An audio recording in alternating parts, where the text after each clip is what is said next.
This program features live coverage of an African safari and may include animal kills and carcasses. Viewer discretion is advised. Good afternoon, everybody. Welcome once again to the Sunset Safari here in Djuma in the Sabi Sands, South Africa, where it is a very nice 29 degrees Celsius, 86 degrees Fahrenheit. And, well, we are with the Duke of Djuma, who has been lying up around Treehouse Dam for the whole day. And just before we went live, he's decided to get up and start moving. How splendid is that? But what is interesting about it is he started scent marking, and the line that he's on right now is pretty much a few meters to the right of the line that Hukumuri came down last week. Straight down here to Treehouse Dam. Hukumuri came down this pathway but went on that side of it. Went straight across down to the hyena den. And so Tingana has waited for the sunshine. He's waited for it to dry up. And now he is doing his territorial duties in the middle of the day, which is just, it boggles the mind sometimes. It's probably to do with the fact that it is so windy. You can see the vegetation is blowing as we go. And he's probably been waiting for a long time to do this. But he's been quite hungry, because we've got a TV show this evening. Actually had Holly come out and spend many hours with Tingana. Him and BK came out, had a bit of a bro session out here, which was quite nice. And Tingana attempted 2 female kudus, large kudus, but he missed. So he's definitely hungry. And he's also scent marking as he goes, but I think he needs a meal in him. His belly is looking very, very empty. And he got a little bit of I'm not sure if it was a wound on the head. We didn't see anything earlier. Those of you who were with me this morning, we didn't notice anything on his head, but there was a bit of blood on the head just now, possibly from a tick that he might have scratched. We're going to get a little bit closer in and see if we can see that and see if it is a wound, in fact, or if it is just a tick that he managed to scratch off and it's his own blood burst onto the surface. But when the wind is like this, it cools things down and it makes the stealth movements of leopards even more proficient.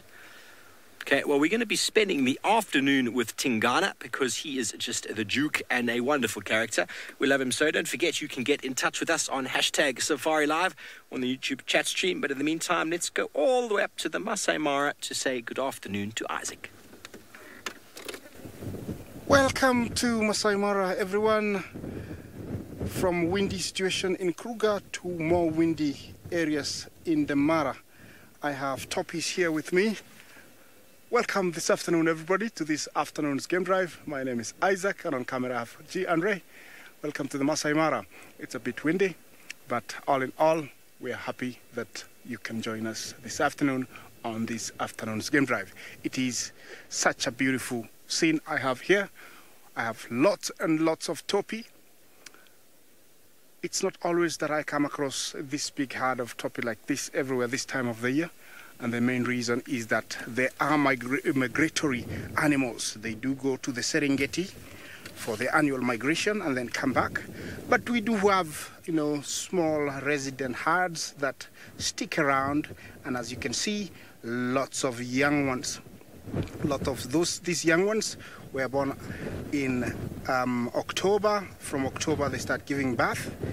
And behind there, I have Impala also. It's very windy, as you can tell. The grass is moving very fast. And also, I think you might hear it from my microphone. The topi is an antelope only found in East African plains. And they amount to around 20 to 30,000 during the migration. In case you're not aware of what I'm talking about, the Great Migration is an annual movement of animals from southern Serengeti in Tanzania to Kenya. It involves wildebeest, zebra, topi, eland, nomadic cats that move in one direction, moving for about 500 kilometers one way. At the moment, majority of them are way down in the Serengeti, a place called Nabi. That's where they go give birth. So that is what is called the Great Migration. And this animal, usually migrates. From my active Toppy with me here. Let me send you to Trish, who's got a sleeping lion.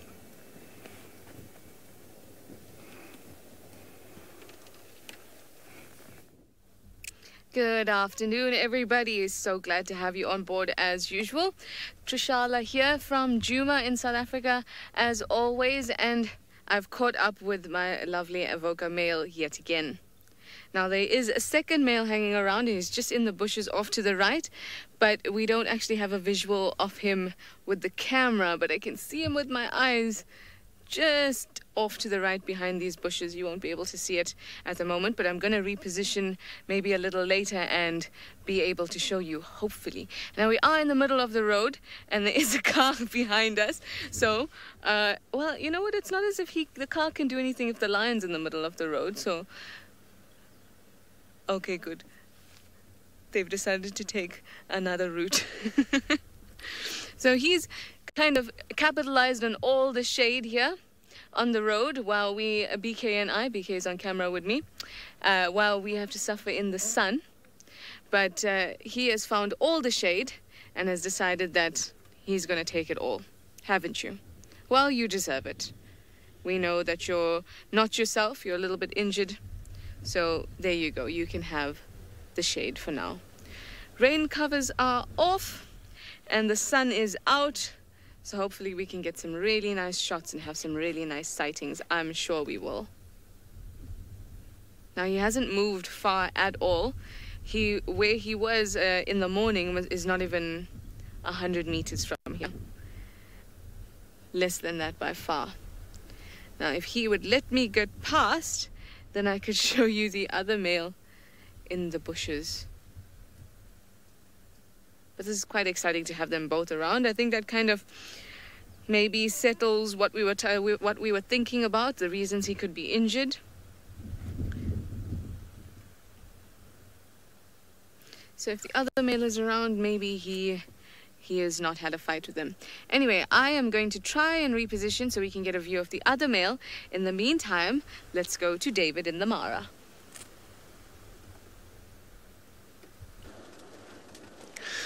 Very well done, Trish, to have spotted a lion. And we got one grumpy animal here, and not sure why I would say he is grumpy, but hopefully he's going to settle down and try and behave. And to all of you, Jambo Jambo, my name is David as usual, and with me on camera is Archie. Archie, how are you, sir? Very good. I think today might be one of those weekends that we call the weekend of the Big Five. Because I think I heard Steve talking about Tingana, maybe. He must have seen a leopard. And now Trish with the lion, and myself now with the buffalo. So we've got 3 of the Big Five. So can we have some work today? Our presenters are going to request them we work on the Big Five, because this buffalo here is one of the Big Five, and as Trish correctly said, is one of the most grumpy animals. Now, it's very windy here where we are. You can see how the grass is moving, and it shows you how windy it is, and that's why these grumpy animals here don't look very comfortable. Can you see the grass there? We think, or I think, we might be getting rains maybe tonight or tomorrow. This is how it starts. These are the signs of rain, and I believe Isaac, Trish, and Steve already told you, keep talking to us.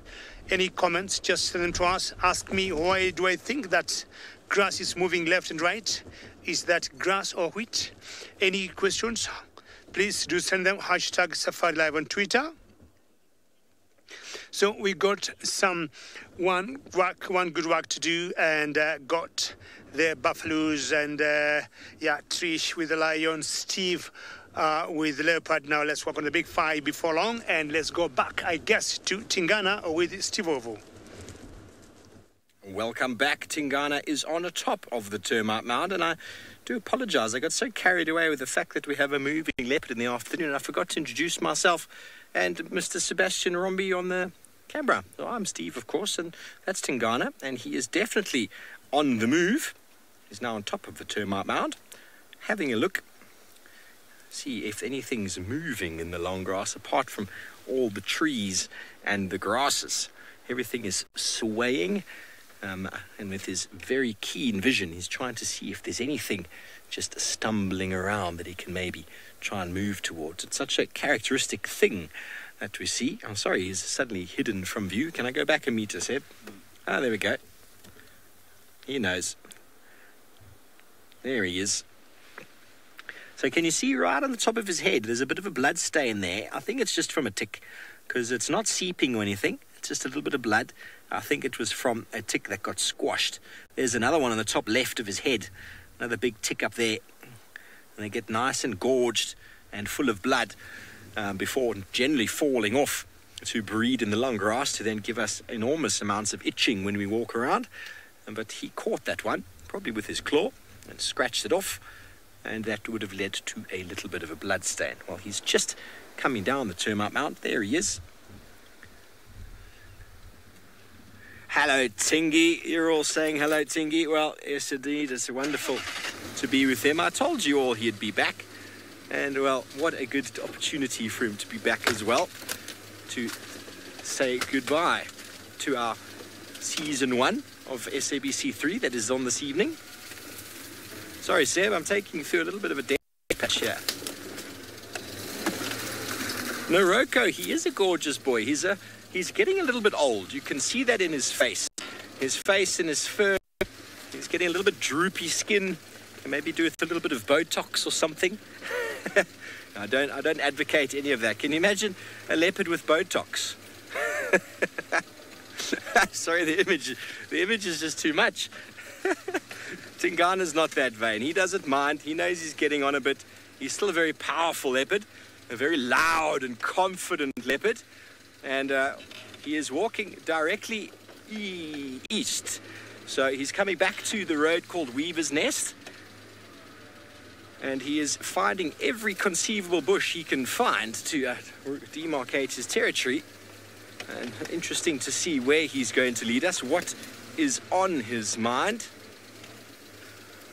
But it's not only myself and Trishala and Isaac and David out this afternoon. We've also got Sydney. He's on a vehicle and he would like to say good afternoon.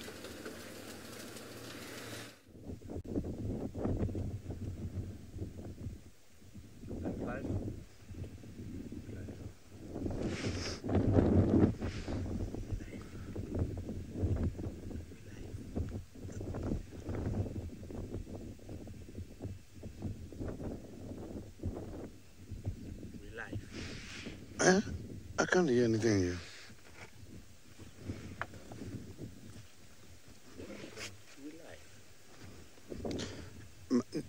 I can't hear anything.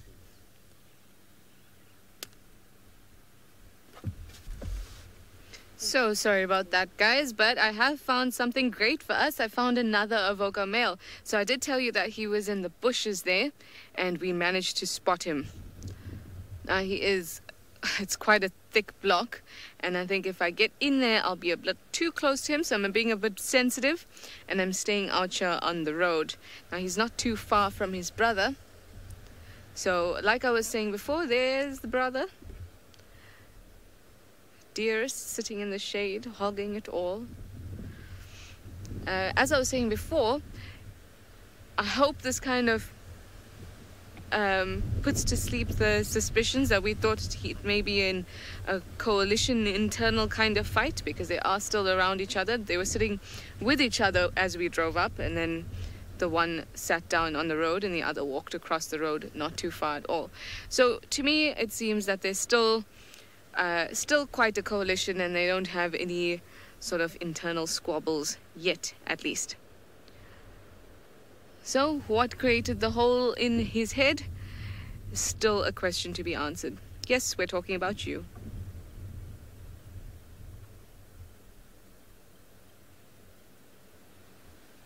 Like I said, it's become quite hot now in Djuma.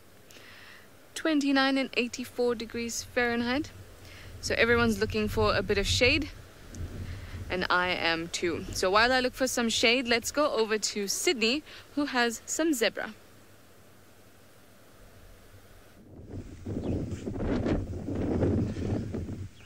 What a beautiful sighting. I've got a lovely zebra standing right in the middle of the impala herd. These two different species are feeding together this afternoon. And most of all, good afternoon and welcome on board. This is Sydney Fumunani Mikosi, and I'm traveling with Senzo Mkize, who is my camera operator this afternoon. We are going to definitely look for the interesting game for you this afternoon. You can talk to us by following us on Twitter, #SafariLive. You can also follow us on YouTube chat stream. So the weather this afternoon, rain is still promising. Don't get surprised, I'm still having the roof and you might get disturbed with the poles when viewing these animals. So impalas and the zebras, when they're feeding together like this, they do help each other a lot when it comes to the identification of the predators. So if you can check, animals such as the zebras, they are very much popular of connecting with animals such as wildebeest, because wildebeest has got a poor eyesight. But here, I know both impalas as well as the zebras, they both got good eyesight. So it means any animal, any predator which might try to, oh, there's even a kudu here. I can see the kudu running away there. So it means it's not just the zebras here. So it's three different species. It's the kudus and the zebras and the impalas. When animals are feeding like this is what is called safety in numbers, because it's very much difficult for a predator to single one animal out when they are in a very big herd like this.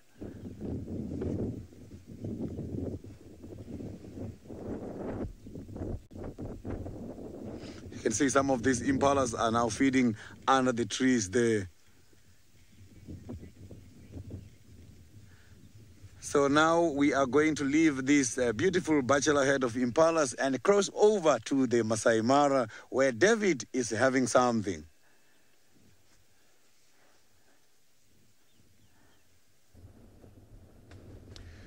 Well, I was talking about the Big Five, and I could be wrong here, but I think now we can close that chapter of talking about the Big Five, because after I saw the buffaloes, I just took one loop and came to this herd of elephants here, which complete the list of the Big Five. I'm sure most of you know what I'm talking about, but just in case, we got animals that we call the Big Five in Africa, which are elephants, buffaloes, lions, leopards, and rhinos. I apologize, we still have one more to get to make that list complete of the Big Five.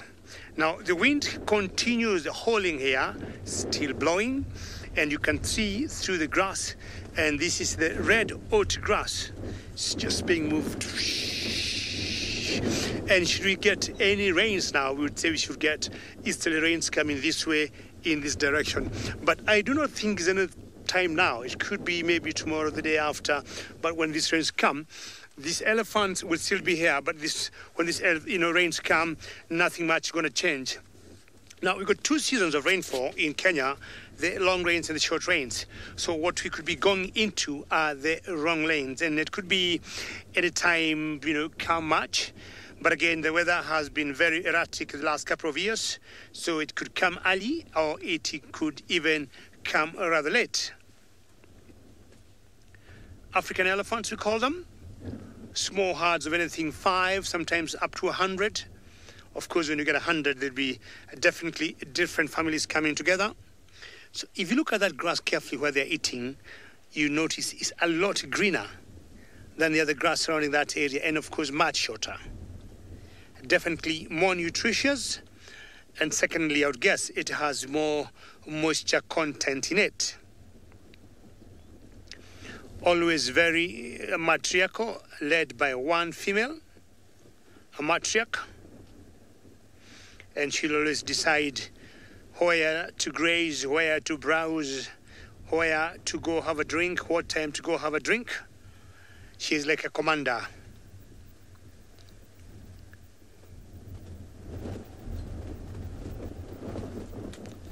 This is very exciting. Now we have walked for the big five now. Let's see whether we can get the rhino at one point. And I'll also move on as just hauling my ears because of the wind. And let's go back to the Duke of Juma, I think, with Steve Ovo. You can really see is a bit of his profile, and very easy to see how thick that neck is, the dewlap. Well, he was walking through, and two steenboks, probably about 30 meters away, decided they were going to take a bolt, and they both went in different directions, and it caught his attention for a moment, and stood up on a big log to see if he could find one. But that's the strategy with small antelope like that. They will run a short distance very quickly and then stand dead still. And, well, I've just seen it, and it's worked for them. A couple that is probably going to survive the day. But he's still trying to find one. One went off in the direction he's now looking. The other one went off in the direction behind us. He tried to see where that one went, but I think it concealed itself quite nicely. Rosalind, you want to know how big a dewlap can get? And, well, there we go. That's probably the best example. I mean, Tingana is an enormous leopard, and I think that's as good an example of a fully mature dewlap that I've ever seen. Not many other leopards that I've seen are as big as Tingana, but they all have a similar sort of size. But I've never seen anything bigger than what you see there with the Duke. So a very, very good example right there, Rosalind. Now he's headed straight. There's a couple of pans along the way here, but he is definitely hungry because he didn't drink at Treehouse Watering Hole while we were there. He just kind of walked along after being in the shade. Maybe he enjoyed the tick off of his head.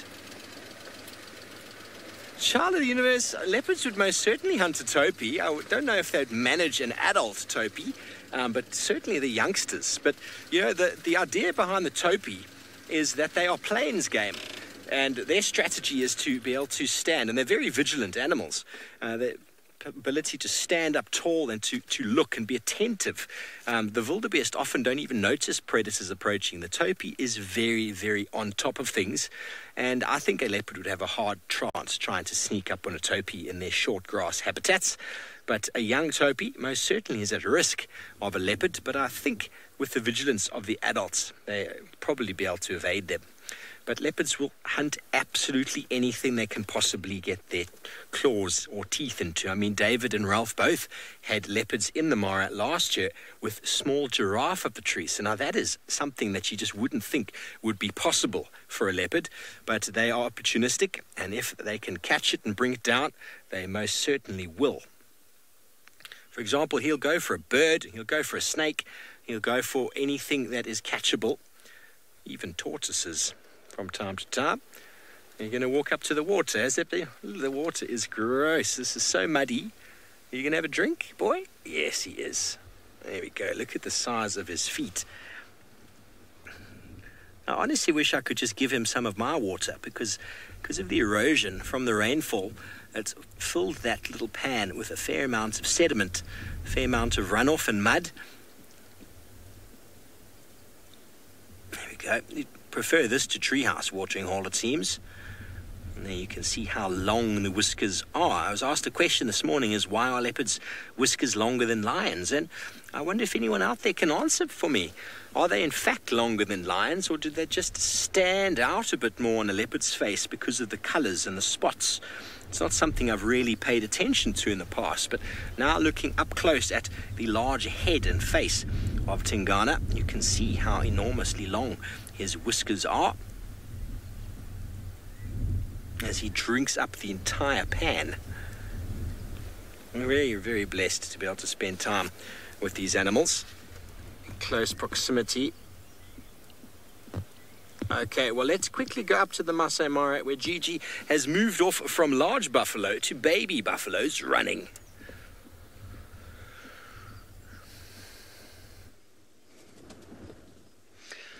Lovely. Anytime you would see a cat drinking, I think, Steve, you feel very lucky to see the, Duke of Juma doing that.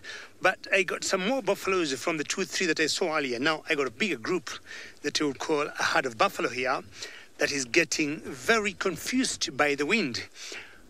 Most of the herbivores, when it gets very windy, it brings a bit of anxiety in them, in the sense that they know the cats will always be trying to go get hold of them. And their hearing is not very accurate. Their smell, also the smell, don't smell very, very good. So they're always a bit careful when it's windy like this. But now, why I stopped here is because there were two small little calves. Well, that buffalo has a short tail. And you see that small baby there? And see how clever they are? They'll always put their young ones in the midst of the group. And I think that's the mother who is walking very close to the calf. So the wind brings lots of confusion to these animals because all their senses do not work accurately. And they have known out of experience, animals or predators like lions will always be taking that advantage to get them. Not sure they can hear the wind blowing from where we are, me and Archie. Archie is my camera operator this afternoon. And all those small little birds you're seeing flying on top of those buffaloes are called the oxpeckers. Linda, how are you today? And you say they are so very cute. And Linda, especially to see them with the wind blowing there, makes them, I guess, even cuter. Not sure that's an English word, but I think that makes them even more cuter to see the wind blowing. And see the size of that small little baby there. Thank you, Archie. But the mother is very, very cautious because even a thing, you see how they keep turning their heads? They would not know what direction any danger would come from. You see how they smell? You see that one putting her nose up? Yeah, it's just to pick up any smell because they know now the hearing senses are, I would say, almost not to count on. They better count on smell. Of course, if the wind is... Ryan, I got a question there from Ryan, why that buffalo is something, and the same wind is blowing to my ears and making me miss that question. So what she was trying to do is to smell, see whether, she can pick any smell of lions or anything. Ryan, very good question, and you'd like to know whether buffaloes are native to Africa. Yes, Ryan, buffaloes are native to Africa, and exactly that's why we call them the African Cape buffaloes. They've been found here, and I think when some of the Europeans came way back at the beginning of the century to South Africa, and I think there's an area called Cape, not sure how far it is from Cape Town, because we call these buffaloes the African Cape buffaloes. Yes, they're native here, and we will compare them to the bisons, also to the water buffalo, which you'll get maybe in Asia and North America. Well, I need to move. This particular area is an area I call the Sausage Republic. And sausage, I'm talking about a particular pride of lions. I want to give you one more quick look of those buffaloes because I am enjoying how the wind is bringing them some worries. And I want to move some lions here in this particular area. You see that small little calf is just following the mother very closely, not to make any mistakes. Well, talking of buffalo calves, small babies of buffalo, I think Isaac got small babies of a type of bird.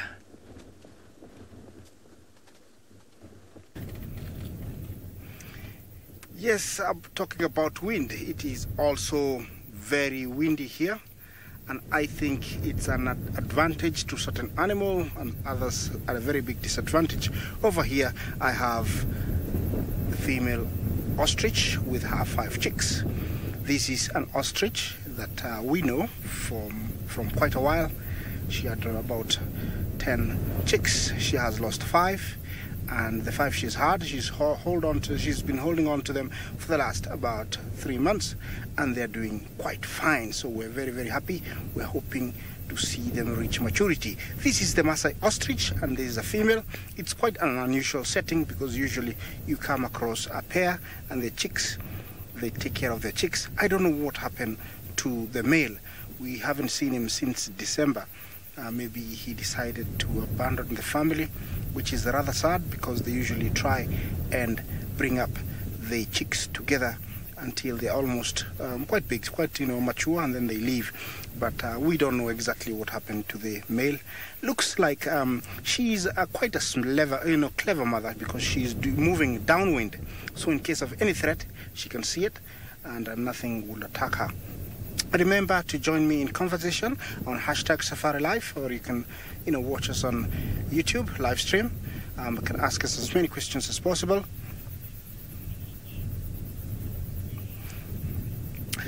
I didn't get your name, but you did ask, how many eggs do ostriches lay? They say a female ostrich can lay up to 4 eggs in a day. Aren't, yes, that's if I got your name right. Yeah, they do lay about 4. And what happens is that when a female is ready after mating to lay some eggs, she will lay the eggs. She'll find a spot on the ground, and then she'll lay an egg. The rest of the females that have been mating with the same male will follow suit and lay eggs in the same spot. So in a nest you can find up to 60 eggs. 60. But of those 60, maybe 40 will hatch after incubation of about 3 months, and then of those 40, maybe 15 will reach maturity. Infant mortality is very high because of extreme sunlight, too much water, thirst. Jackals, leopards, lions will also go for the chicks. So the mortality rate is very high at a very young age. But yes, I hope I answered your question right. They look like they are very happy, these guys. Gemma, you asked me how long do chicks stay with their moms? They will stay sometimes even forever. They will stay forever sometimes, but when they are big enough, like mature to start mating, if the flock is too big, they might break away. So they will stay even up to 2-3 years before the flock getting too big and then break away. But I have seen where they stick with their moms, for forever. They become part of the big family. This is a beautiful setting. This is coming to you from the Masai Mara. And these guys were once, under serious threat a few years back when there was a lot of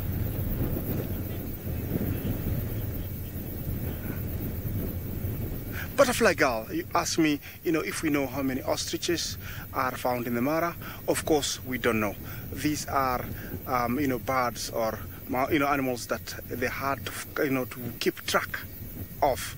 So I don't know. I wouldn't lie to you. It's an animal we don't keep track, so I don't know how many. But we do have a very healthy population. As you can see, we have chicks right now. This is not the case that, about 10 years ago where you didn't see them because everybody was having an opening ostrich farms, and so people came and stole eggs. But there has been restrictions on who can have ostrich farms, and so we have seen a very healthy population of ostriches coming back. So don't you worry, I don't know the number, but we do have a very good population of the Maasai ostrich. I'll proceed on and see what else I can find for you, because they have gone over the horizon, and all I can share with you now is in this beautiful plains over here. It's quite a huge expanse where I am, very open, and this is typical of Mara. These sides, it's very, very, very, very open. You can, okay, while I continue seeing what I can find for you, let me send you to Greater Kruger, where Trish has got a lion for you guys.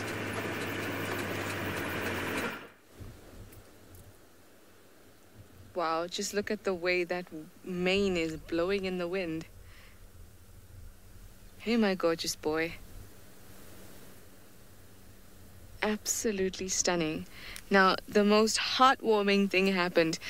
He was sitting on the road, the one with the injury on his skull, and then the brother came out from the bushes and nuzzled him a few times, picked him up, and then not picked him up physically, but sort of like helped him. They nudged each other, and then it almost like he said, "Come, bro, let's go have a drink." And they've just stopped over somewhere. You can see his mouth still wet. And his brothers sort of walked off to the right there. Oh, look at that. Is that not the most beautiful thing?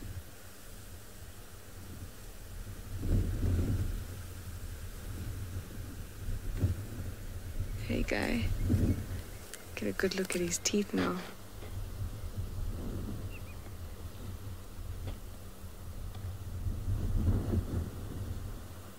absolute poser. Just got my binos out, guys, so I'm just having a closer look.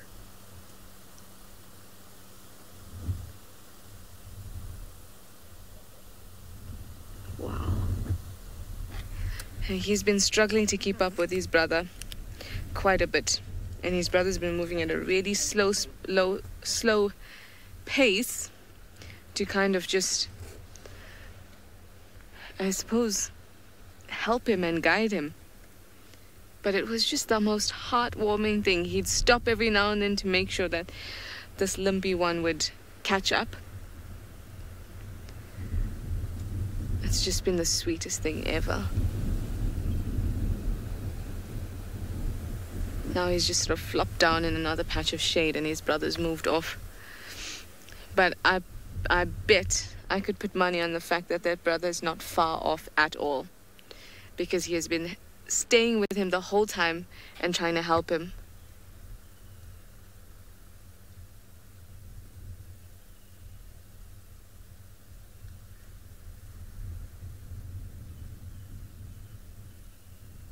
Jonathan would like to know if he could actually be pushed out of the coalition if his injuries get worse. I'm actually not sure. What I can tell you is, in my suspicion, I don't think that will happen. I don't think so, but, you know, really, who knows? The injuries could become so bad that he actually gets left behind, in which case the other two brothers just sort of move ahead and don't come back, as opposed to being physically pushed out because of his injuries. But being left behind, that could definitely happen, I think. But at the moment, seeing this interaction with the two of them, I don't think that's going to happen anytime soon, because he's so concerned about his limping brother here. I really don't think it's come to that yet.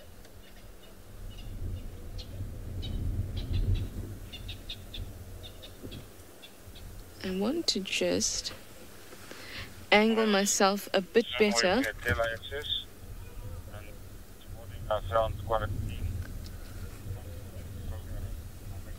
All the viewers say he looks so lazy.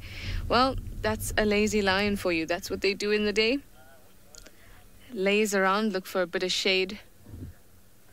You know, get the wind blowing through their mane.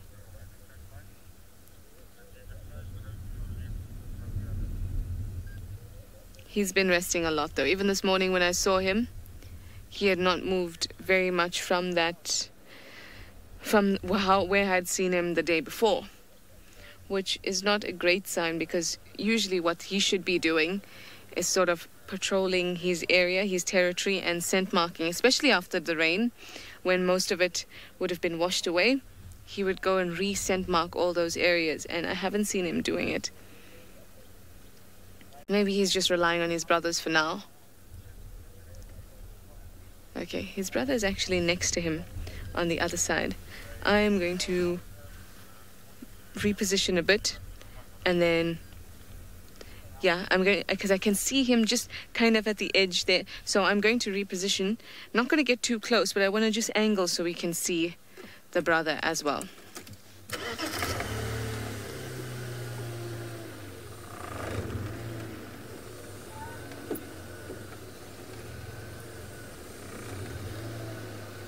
Hello, boy. You're lifting your head up.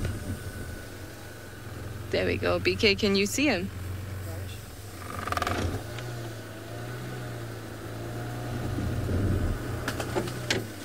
Yeah?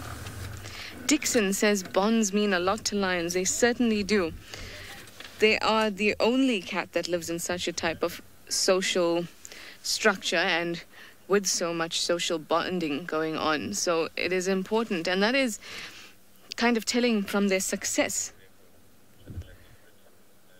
They're the apex predators, and that's because one of the reasons is because of their social bonds and the way they reaffirm these bonds, and they kind of, you know, each member of the pride is valuable in some way.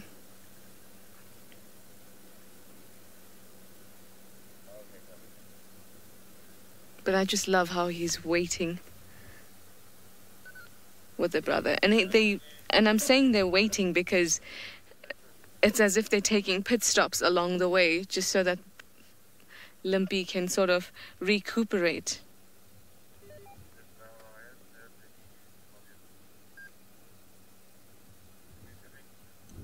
David says they look like they're on a yoga diet. I don't even know what a yoga diet is. Is that just healthy veggies? That's not going to do much for you, is it? Oh, yogurt. Yogurt diet. Even that's a bit far-fetched for them, but I think yoga diet was even worse. I think the one with the injury could do with some yoga. He looks so stiff when he gets up and he starts to move around, and that back leg is looking really, really swollen. Not great signs, but he's got his brother around to help him.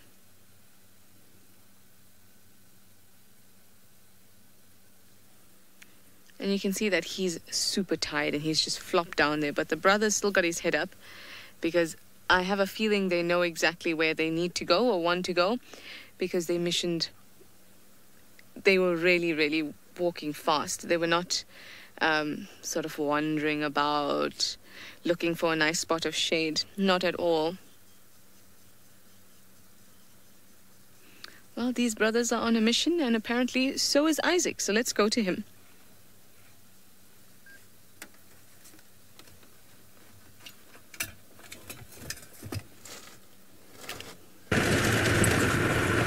Welcome back. I'm driving aimlessly here, looking for something, but I haven't found. But even without anything, it is a lovely view that I have in front of me. I cannot complain. I know there will be something maybe up here, and I can see lots and lots of game. You know, long ways. There's a big herd of buffalo over there, maybe 300. There's a big herd of eland across the other side, about maybe 30. So I'm not complaining. I'll see something soon. The area I am in is called LY Plains. In our map of Masai Mara, we have different names for different areas, and this area is called LY. LY is a certain type of tree in Masai. It's medicinal, and it's got prickly thorns that sometimes they cut it and use to build the corral so that they can protect the animals at night. I think it used to occur here.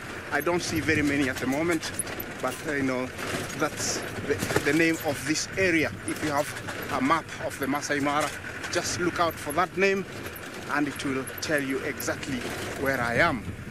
Sometimes it's always nice to stop and, you know, have a look, because sometimes you'll miss something when you are just driving around. So I'll just scan around while J. Andre also uses our, you know, camera to see if there is anything. But, you know, scanning all around, it is just a beautiful scene everywhere in front here. It's just miles and miles of beautiful, endless plains.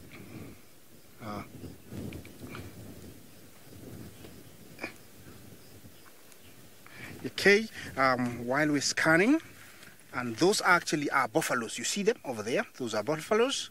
And while I drive to get close to them, let me send you over to David. I hope he's getting lucky looking for the sausages. Once I jump out of the cab for a change, because when I was in Juma last year, I kept talking about the marula trees, which were huge trees. But then I would like to show you one of the iconic trees of the Mara, and this is a fig tree. And first I want to show you how large these trees are. And if I do my both hands like that, I'm not even halfway the tree. And you can see I need about myself and Archie and Isaac and Steve and Trishara for us to just go around that tree. Now, looking up on this tree, they make a very good shade. They're very solid trees, and they tend to remain green all around the year. It's still very windy. If you look at the grass here, as Archie is showing you how windy it is. But the reason mainly also I came down here, it's because there's a branch that was brought down and I guess it's by the elephants, and I want to pick it up because ideally we do not do this. It's quite heavy. Let me see whether I will manage to lift it up, and that's too heavy. We also have a rule here that ideally you leave everything where you found it, but I will try and bring this particular small little branch or twig here to show you how exactly the fig trees look like. Very popular with baboons, very popular with particular birds like doves, pigeons, and Archie want me to come here. This is how they look like. At the moment they are not ripe, but you've seen they make very good food also for certain birds like turacos. This is what they tend to feed on. See that? So when they're ripe, they'll change the color and they'll either go to orange or that kind of beautiful color. Now, I want to put it back where it was, because you remember earlier I said we always try to leave things where they are. That's how nature should be. And the only thing we should leave behind here are our footprints. Every time me and Isaac, we are talking of how tall the grass is here in the Mara, and sometimes you even can't see us because of the height of the grass and why it's so difficult to see the lions. I guess I'm about 5 feet something. Archie is definitely 6. Archie is the camera operator who is showing you my face and what I'm doing out here. So I want to show you. This is the red oat grass, okay? Sometimes we also call it the Thamenda triandra. I'm 5 feet and a few inches aside, and I want to show you how high this grass is. So imagine looking for a lion who would be there. It makes life very difficult for us. But the rains are going to continue, so all this grass is going to continue. So I don't have my green shukas yet, because when it gets colder, I'll always put it on. But if I sit here with my green shuka, I'll just disappear. You'll not see me anymore. So that will be much later tonight. Well, back to business. I need to jump back in the car because, as I had promised you before, I need to look for the sausages. Thank you, Archie, for your good job. You have made me have a little bit of a stretch. Maybe at one point we are going to have a little change, so I have to get myself and hook to the other radio, which is where normally I belong. Thank you, Archie. Archie, I tell you, if you stand out on that wind might blow you out. Okay. Very good. Excellent. Now, it's time to look for my favorite cuts. And I have done enough exercise. Alrighty.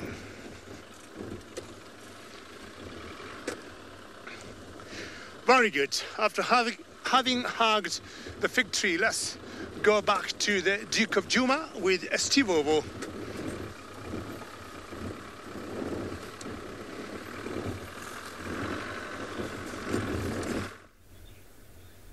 Thank you, Gigi. Indeed, it is very powerful to hug a tree.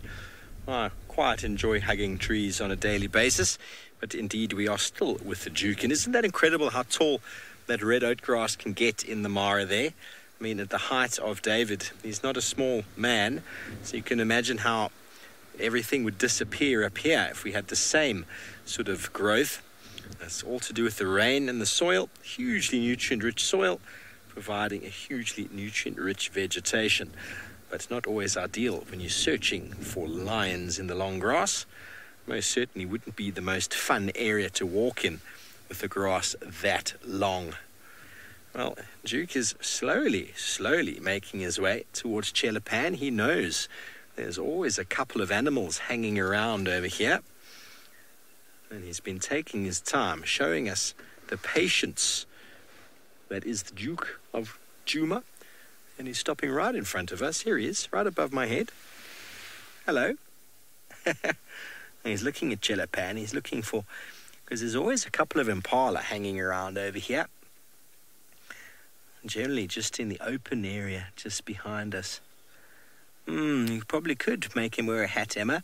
I mean, Seb was saying earlier, because we were sitting next to him, And Seb was saying, this is the highlight of my job. We were sitting there, and Seb was eating some nuts, and Tingana was right next to the car in the shade, and Seb said, this is the best part of my job, getting to sit here with a leopard while having a snack. And he also said after that, I wish we could go up and just cuddle them, because they just look so cuddly, don't they? But I tell you, folks, leopard fur is a lot more coarse than you think it is. It's a lot tougher. It's not as...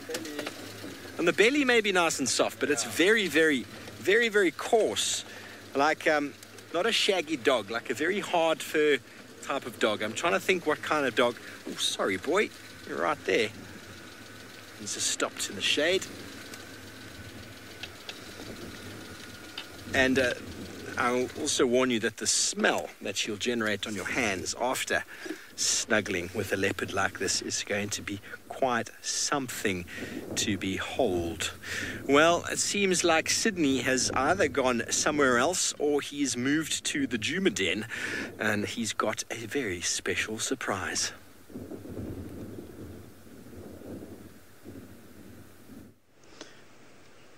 I am so very lucky this afternoon by the Djuma Den, as yesterday I was here looking for them and there was nothing. But today, oh, look, the smallest one is coming now. I haven't seen the smallest one for a long time. Look at that. This is beautiful. Oh, the other one is pulling the small one from the ear. So they are very much inquisitive. The mother is just looking everywhere. So I'm sure this is the mother for these adults. One's pretty. So the smallest one, I can see there now, she's going high up, looking from the high elevation.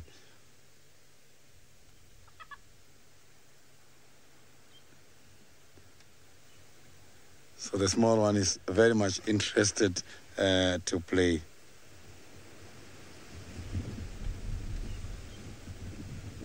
So these hyenas, they keep moving these little ones away because of the following reasons. One, they don't want other predators in the area to detect the scent of their little ones. Two, when there is high infestations of parasites such as fleas, they've got to move their little ones. So there is quite a lot of competition going on amongst these predators, as predators such as wild dogs, when they come to these areas, when they're babies, they will eat their little ones. Same applies to the hyenas. When they come across the other den sites for other predators, they also eat their little ones. So that helps them in order to minimize the competition in these areas.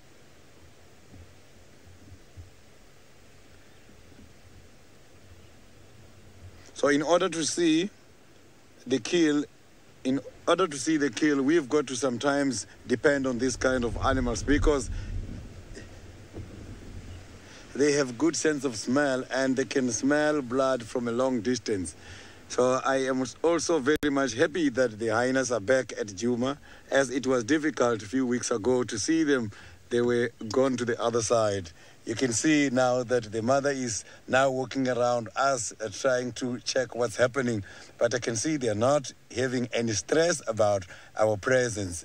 The little ones also are interested to follow their mother in order to show us the area. Oh, the little one, other one is down already. You can see wanting to follow the mother at the moment.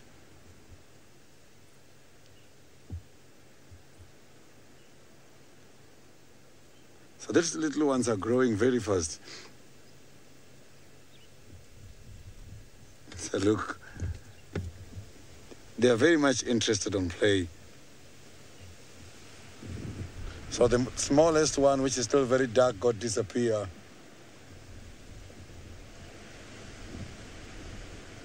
As in Plonk is growing, I have seen that first time I'm seeing them for quite a long time. I can see that they're growing very quickly now. Oh, I can see that little one is going to follow. The mother is somewhere resting under the tree there. So the sun is a bit hot at the moment. So that's why now they're moving much more to the other side. So I'm going to have to change the position so that I can give you the better sighting.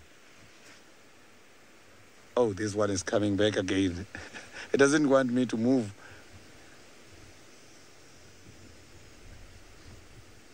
So this termite mound, which is used as a den site, it has got the 2 holes. At the back, there's another entrance. So they've got 2 entrances at the moment. So sometimes when these holes are too open, big predators such as leopard can go in. Not long time ago, we have witnessed it when Tristan was lucky with Tingana going deep and completely disappeared in one of the termite mounds. So that is a sign that when the predators are in the area, can easily go down and get hold of these little ones.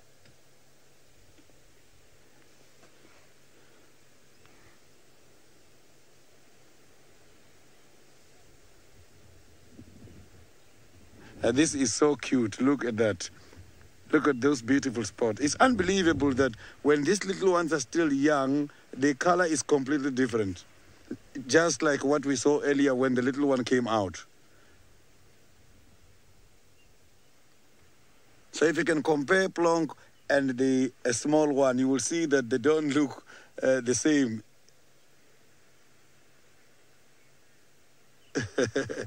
Mina, they look very funny, especially when looking at the body design. Having long legs and short hind legs then makes it much more interesting.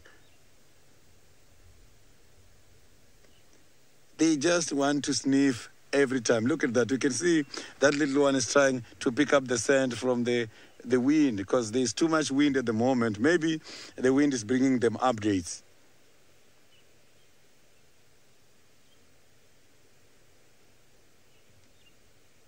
Very much inquisitive. The ears are moving all the time.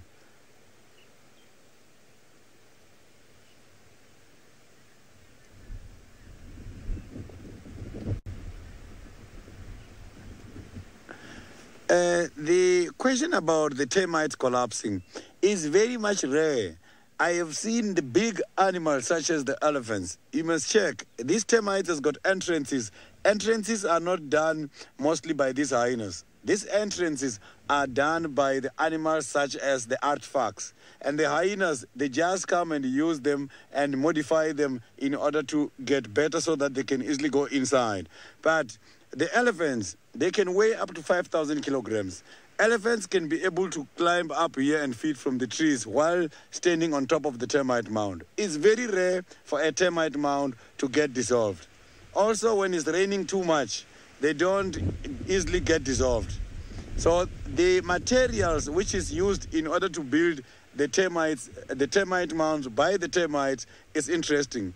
They build these kind of big houses from their saliva and their droppings. So they've got kind of a sticky glue which helps them in order to stick this kind of soil, and it becomes very much hard. If you go and knock there, you are going to feel that this is very much hard. It's like a rock, and it's very rough on the outside and smooth by the inside.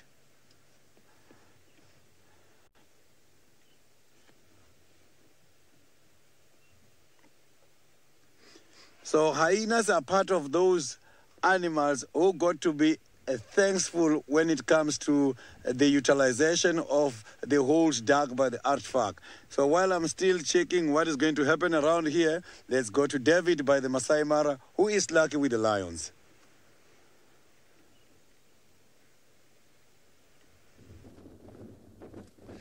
Well done. Hyena cubs are pretty good to watch in an afternoon. And we got cubs here, but before we show you those cubs, we got a very thirsty lioness here who is drinking. Now, this one member is a member of the Sausage Tree Pride, and I feel full of joy to have spotted them finally. I've been looking for them for the last couple of 3 hours. Not sure who this is, and my guess is this is the very famous Kingtail.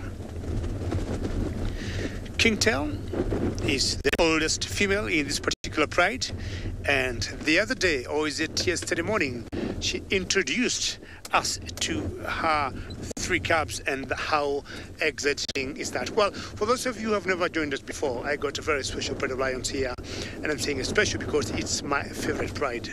In the Mara, we've got loads of prides of lions, very many, over 10 prides, but this particular one, I follow them with a passion because of their dynamics. Now I want to show you Kingtail as she's walking down towards her two cubs. I'm sure those cubs could be hiding for her to do what you call hide and seek. Very good job, Archie. Archie's the camera operator with me this afternoon. But if you look carefully in the grass there where Kingtail is facing, at 12 o'clock, two small little cubs hiding in the grass. Not small, I would guess they're about 6 months old. And Kingtail is followed by another female behind. I'm yet to identify who she is. Now let's just watch carefully and see what these cubs will do to their auntie.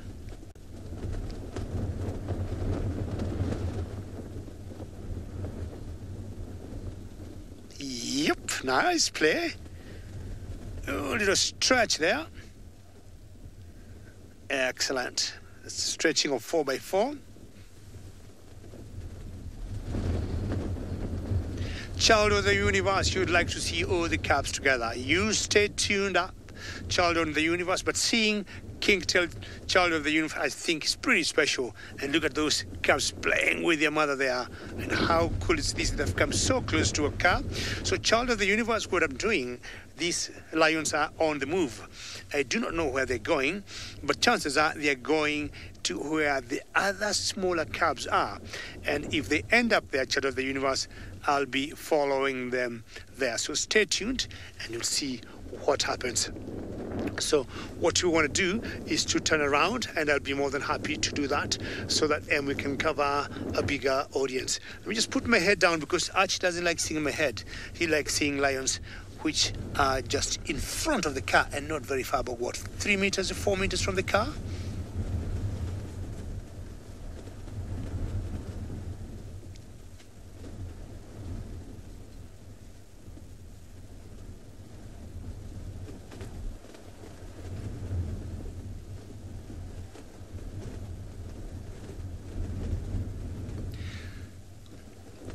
Hello, and Jumbo, and a very warm welcome to Kenya. We are in a game reserve that is called the Mara Triangle with some very exciting, playful lion cubs. Oops, look at that.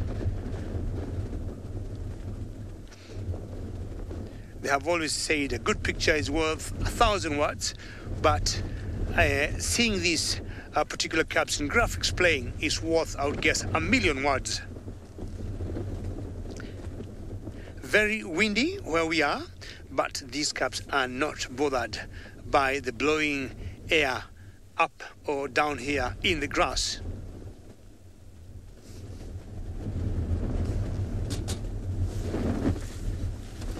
Lynn, you're asking how the tiny cubs are doing. Now, these particular ones here are about 6 months old, Lynn, and they belong to one of the females here. We haven't seen the tiny cubs the whole of today. Yesterday afternoon, Lynn, we never saw them, but yesterday morning we saw them, and I'm sure you were watching when we saw that small little band of Joy trying to walk, and she came very close to the car, and you saw her going, meow, meow, and she was calling. So what you're doing will be following these big cubs here, because they're following their mother, and if they're going to take us where I'm thinking they will go, we'll be able to see the smaller cubs, and especially that very small one.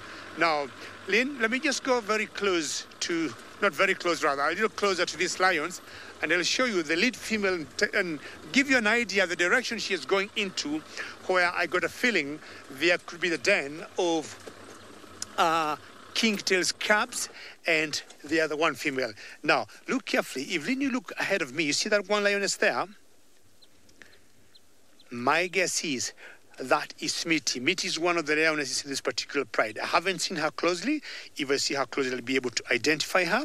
Of the 5 females in this pride, she got the darkest or very brown eyes, and she got a small little split on her right nose.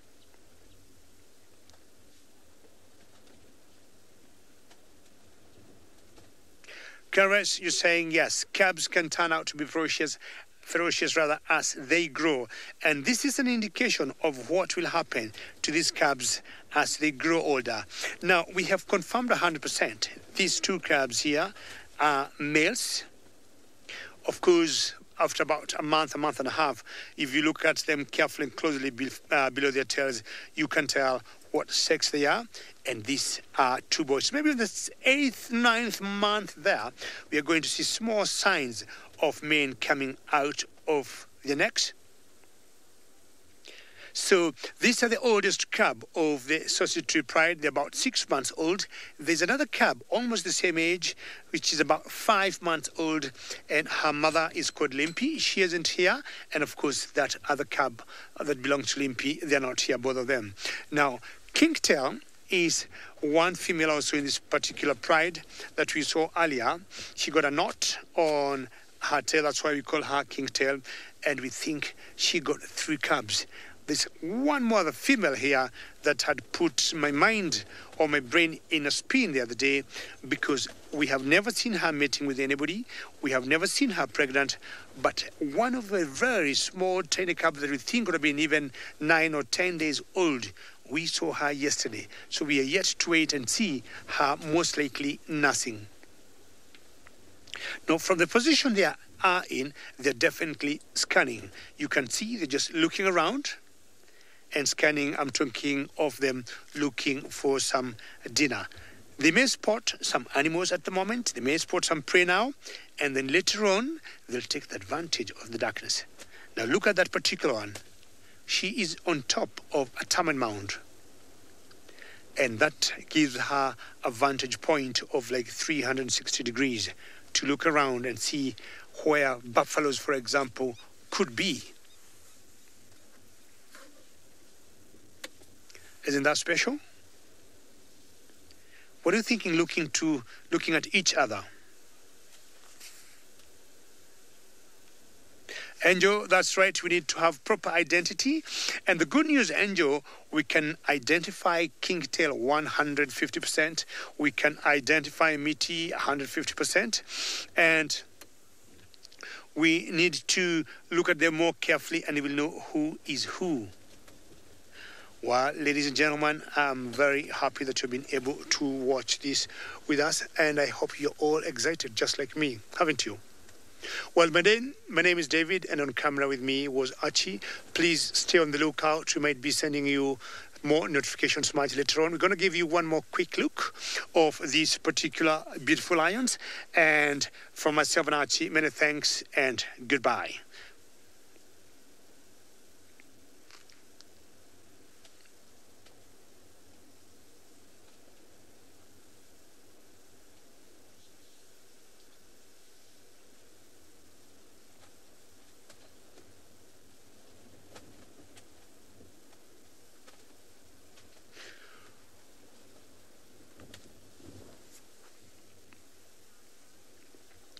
Well, welcome back, our regular viewers, and I'm sure we are all enjoying this particular sighting here. Now, those 2 cubs are sitting very close to some water there. We have a little stream that flows down there, but they don't seem very thirsty. Not sure they haven't eaten meat, but what would happen is when they eat meat, you'll always see them coming to have a drink. Very interesting. Look at the color of that water. It looks very dark, very murky. But animals here in the wilderness will always drink that water as it is, and they never get issues. Not sure what would happen to me or Archie if we go drink the same water, but it's so wonderful, the kind of immune system of how their bodies work, that they can comfortably drink water like this and nothing actually would happen. Well, I'm a happy man today, having seen my favorite pride of lions, and I think Trish got a lion should want to talk about.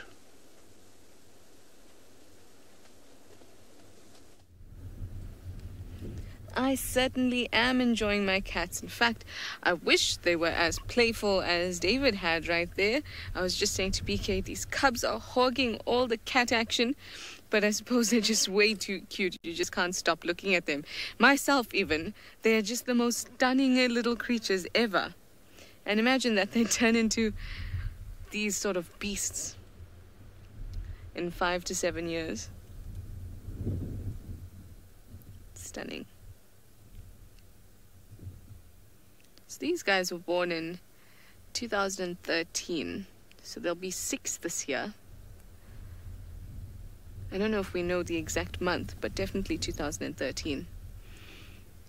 And they'll be their biggest, and their mane will be their sort of darkest and biggest when they're about 7. So maybe there's even more to go.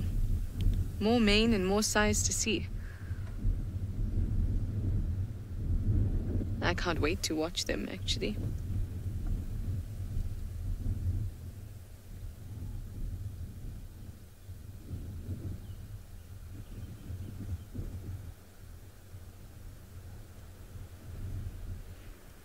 Fiona says their stomachs must be hardened now. I would think so.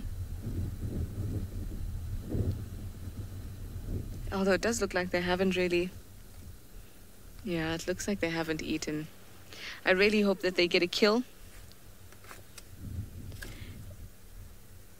You know, with the way that they were sort of meshing about, I thought that they were. Could the lion's injury have been from a snake bite? What a thought. I actually didn't even think about that. Well, apart from the injury on the actual head, that I suppose could be a fang, but then there would be 2 puncture wounds. And it looks like a massive puncture wound. But then again, it could have started small and then gotten big. I don't know. He does have a few swelling on some joints as well. I suppose if he had some sort of snake bite, that could be the case too. But I don't know. It seems like it kind of goes through the skull just a bit, or into the skull just a bit.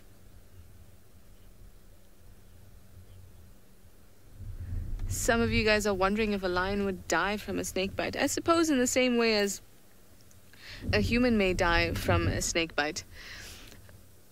It doesn't happen often. Most of the time when a snake bites you, you can experience horrible repercussions and that sort of thing, but death is not usually on the cards unless it's something very, very venomous, maybe like a black mamba or a boomslang or a vine snake. Even a vine snake, I don't think it can actually kill you, but it will... The venom... There is no anti-venom for it, so you'll just have to kind of suffer through. And I'm pretty sure that most other mammals will also feel the same sort of effects. But the benefit that us humans have is having access to medical care and, of course, anti-venom if and when we need it. Something that these animals don't have. And the other thing is we have people who will bring us food, take us to hospital, take care of us, bring us anything we need. And if you're out here in the wild and you're in that situation, most of the time, the best you're going to get is exactly what we're seeing here. You're going to get some guidance from your kind of group members, in this case his coalition. And then apart from that, there's not much else he can do. He can take down a kill, but I don't know if he'd drag it to the brother. He did lead him to some water early on. The water's just actually ahead of us. In this little patch right there. So he led his brother to some water. But like I said, I think that's the best that can be done. It's not like he can get his brother to kind of bandage up or something like that. Yeah, so I hope he does get better, and I really hope it's not a snake bite at all. I really don't. Well, I'm gonna stay here.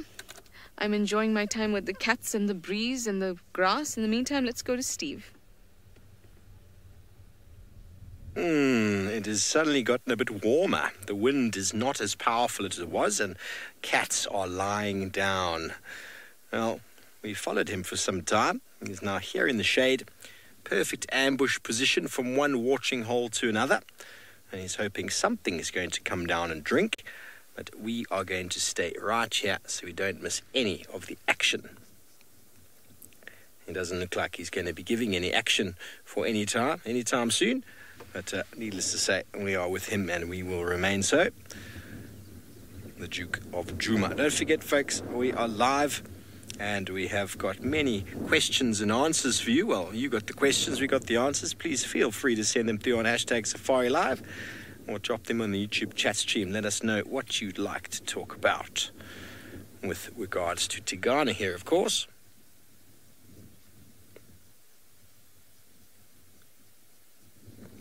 Emma, if you could just let Trishala know that someone's trying to get her on the Game Drive radio, please. That would be awesome.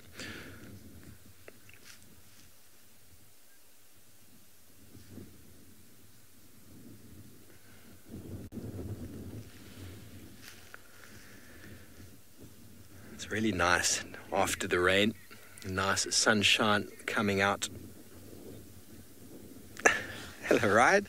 You want to know what survival advantage spotted fur has for leopards? Well, essentially it makes them extremely camouflaged. And, well, when you're a young cub trying to avoid detection from larger predators that might see to do you harm, well, you can hide away. But also a leopard uses its spots for camouflage to sneak up as close as possible. If the leopard was only white, it's a very good chance that it would not be able to sneak up or be stealthy at all. It would just stand out very clearly. But it's really incredible how well camouflaged a leopard really is. Bearing in mind the herbivores and the prey animals out here, they see with a black and white vision, so they actually they're not able to pick out much of the sort of definition of a cat. And what the spots do, they break up the outline. And what black and white visioned animals need to do is they need to basically be able to see an outline. It's all about outline. And they get a shape, sort of an image. That's why when a leopard sticks its head over a termite mound, it flattens its ears so that it blends in with the termite mound. But animals are looking for a specific shape. And it's the same with predators. They are looking for a shape. They don't really see definition. And Nyala and Kudu and the like, they are able to break up their 3D shape with the stripes and the fur that they have on their body. And I was actually... I witnessed a little bit of research taking place in a reserve. Some American university, I forget the name, were trying to test a theory with lions that were there, and they were dragging these cut-out cardboard sort of things of impala behind the car, and the lions were reacting to it. They were chasing these cardboard cutouts because of the shape. So it's quite incredible. It's all about search image, and that's why leopards and lions don't really pay attention to us in a car. They get used to the fact that we are part of the car. But if I stood up and got out the car, they'll see that shape that is me. And, well, not necessarily me, but that is associated with humans. And humans to leopards and lions and most other animals is regarded as danger, as we evolved with them on the African plains. And we were very, very adept hunters and gatherers. And we used to fight for our place in the system. But right now, Tingana is not doing anything. Okay, well, it seems like David is with the cats that are playing around. Let's go back up to him with a world of cuteness.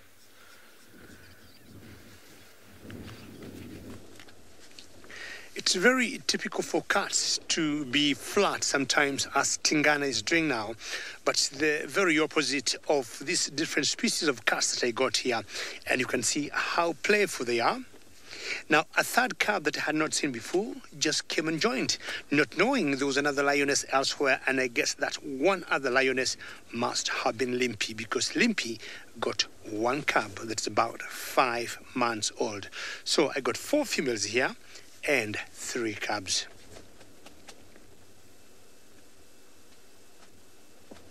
I've stopped here just to watch them where they're going, but I got a feeling the direction they're going into, there's a little forest ahead of them, and that's where most likely the den of one other female that's not here, which I think have the youngest and the smallest tiny cub, is, and she could be denning her one cub, and Kingtail's a 3 cub. Kingtail is another female here that we call her by that name because she got a knot on her tail, for those of you who could be joining us now.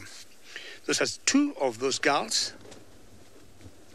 And again, if you look carefully, they are a bit raised from the ground, small little termite mound, and the whole idea is to scum. That's what they do when it's not very hot, when they're out of the shade.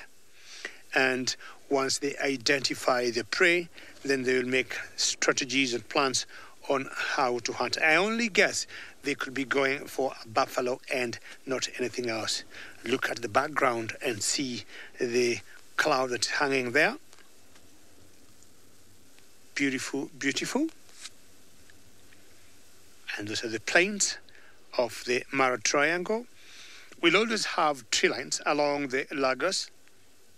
And yes, in the final control says that's quite stunning, and that's one advantage of staying where we are.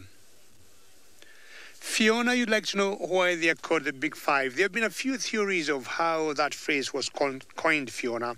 And I would say, number one, way back, we had hunters. When hunting was very big in Africa, we had hunters coming all over the world. I mean, from all over the world, from the US, from North America, Europe. And they would come and hunt animals. And one of the theories, or, how they ended up with that phrase is, they're the animals that they would hunt for trophies. So buffaloes, for example, they would hunt them for the huge racks of horns. And they used to do the bigger or the wider the horn, the bigger or the value of the trophy was. Today, that might have changed a little bit, because what they do, they look at how wide the base of the horn is on what they call volumetrics. And that's more in the males. They didn't used to hunt females. But if the females had huge horns that could come out, that could be one reason. Of course, lions, they would definitely be hunting the male. The males, as you go back to those lions there, Fiona, because of the mane. Leopards, the beautiful skins with their rosettes. Rhinos, there was always that myth, rhinos had some of their Jurassic, properties on their horns. And what have I forgotten of the Big Five? And what else? Of course, the elephants, Fiona, because of the ivory, and ivory makes wonderful carvings. Ivory makes carvings that live for thousands of years before they wear out. That's one of the reasons why they call it the Big Five. And then number two, Fiona, this to me are some of the most dangerous animals that we got in Africa. So those two reasons, that's how they ended up calling them the Big Five. It's one lioness that's still staying back as the others are still walking away. They're walking, stopping, looking, and the cubs, as usual, are being playful when it cools off like this. And the one that's leading the pride is just moving in that direction towards those trees there. And as I said earlier, my guess is this could be Miti, and Miti have pretty small calves, about 6 weeks old, and it is time to go do a bit of suckling for the calves. But of course, like any other mother, you do not want to be staying so long away from your little calves. Well, these ones here, they have joined the three of them together, and it's time to strengthen their muscles, and hoping one day they'll become very good hunters. Well, now I can manage to follow them closely and find out where they want to go, so that I do not lose their sight, and Sydney might have moved from the hyenas.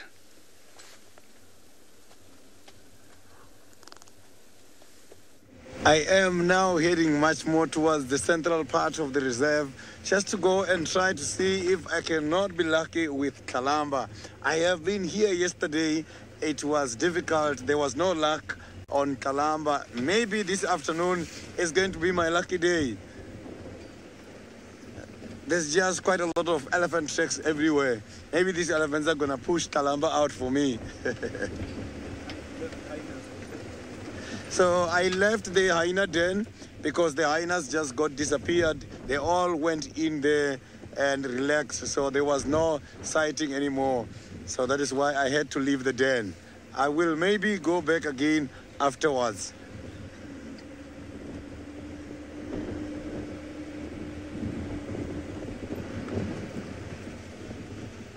So with the rain drizzling every night, it's difficult to see the fresh tracks on these cats.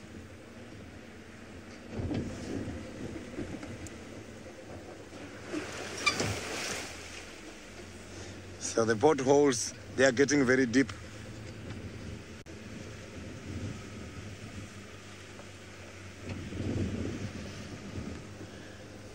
The Big Five animals, as David ignited the topic earlier on, those animals, that category, is a category of the animals which were giving the hunters a big problem during the olden days. During the olden days, when people were still depending on hunting for survival, they were having serious problems when it comes to the category of the big five. In other words, it's animals that always retaliate when coming across the human beings.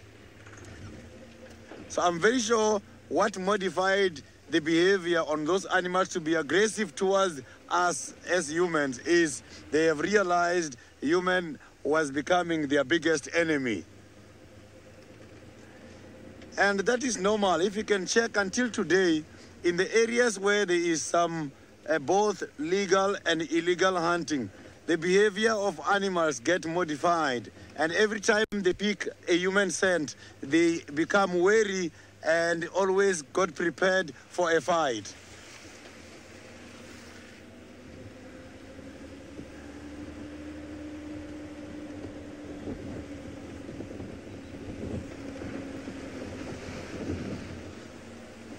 So this area where I'm passing now, from yesterday, I'm picking up very strong smell left behind by the hippopotamus. So hippopotamus are some of those animals which can be able to travel long distances. So it means this is their grazing area.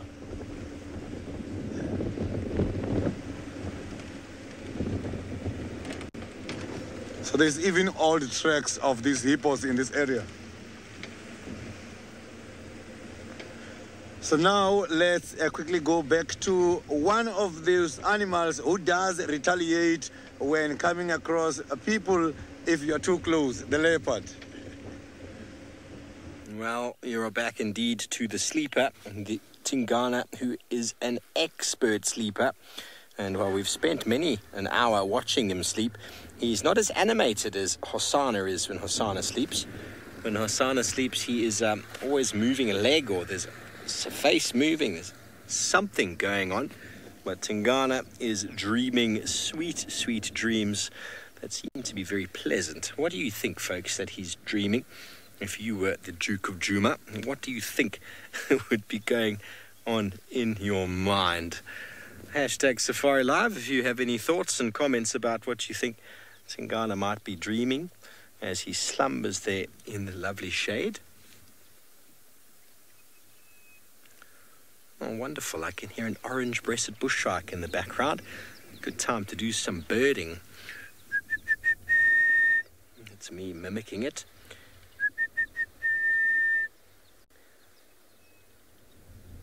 Rattling testicular calling. Some arrowmark babblers with their characteristic loud babbling cackle that they do. A number of starlings have been flying through. And I can also hear a grey-headed sparrow, that high chip, chip, chip sound. I'm not very good at a sparrow's call. He could be dreaming about birds. Or maybe he's dreaming about one of those kudu that he didn't catch. You know, one of those dreams you have when you're trying to grab something or catch something that's just, you could just never get it. It's always just out of grasp. It must happen to leopards because they miss a lot. You know, everybody looks at leopards and thinks about how successful they are. But very often they miss, only with about a 20% success rate. Joe and Linda, you reckon impala? Yeah, I reckon there's definitely impala on the brain. Definitely impala. Maybe he's thinking about how nice those two steenbok would have been earlier that he missed. Have you seen him with a steenbok, Seb? I haven't seen him with a steenbok. I've seen Tundi with a few. And Tingana's been with many a daker. Whether he caught it or not is debatable. He's stolen them from his ex-wife.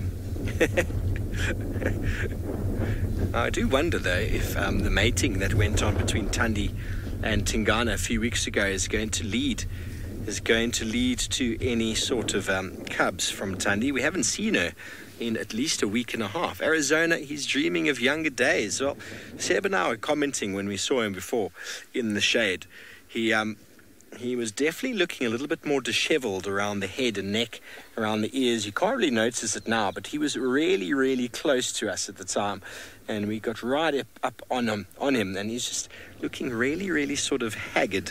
He's still looking in fine condition, but the fur around his face is just starting to really start losing its sort of beauty. Lots of ticks, almost a little bit of mange developing around the head.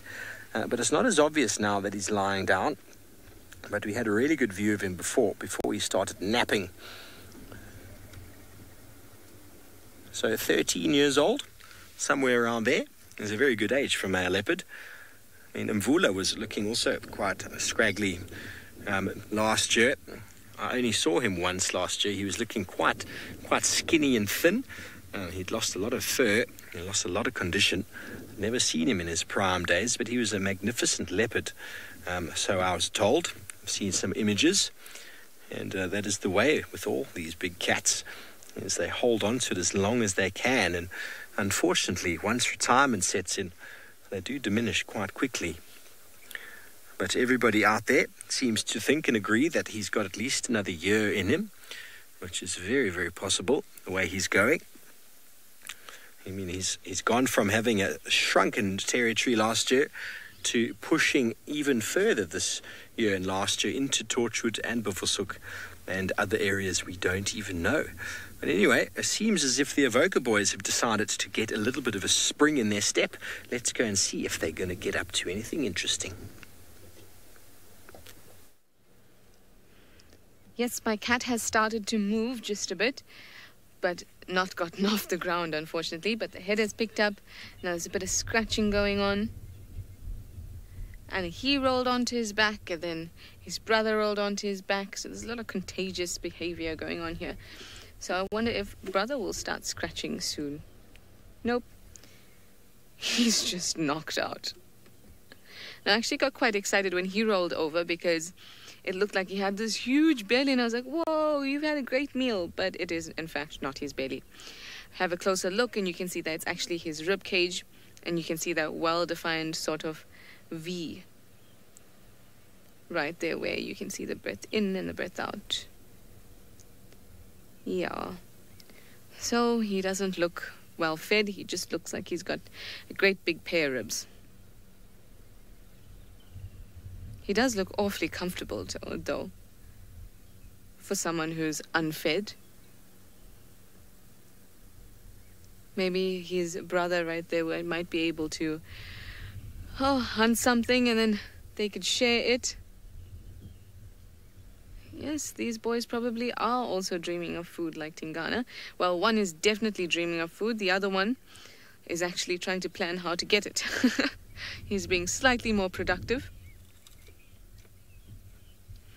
Interestingly, I read about dreaming in mammals and whether they actually have the ability to dream. And it was found that almost all mammals go through a stage of REM sleep, even if it's just a couple minutes. So the potential to dream is there. And what their dreams contain, who knows? Most likely food. I would say the basic functions: food, chasing, running, walking, smelling something. I would think that sort of thing. The other night I dreamt of donuts.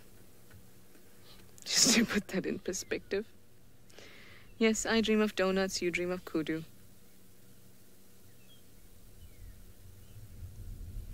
It actually was a good dream until I entered this, it was sort of like a 24-hour, convenience store kind of thing. And then there was a big sign that said no donut Tuesdays. Now, why on earth would you put on a sign that said no donut Tuesdays? Usually you'd be advertising the donuts. And then I was very upset. And then the lady said, no, I'll make you a donut. And then she brought the donut to me and then it fell on the ground. It's true. I don't know what my subconscious is doing to me. So if that's the type of dreams I'm having, can you imagine what these guys must be having? They see a big sign that says kudu here. And then they get there and it's empty.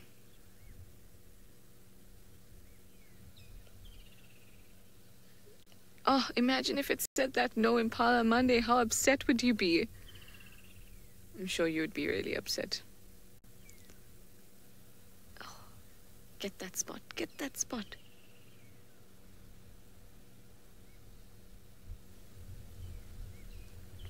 Now, this guy here, you know, it's always hard kind of to tell exactly which one is which when you have them singly.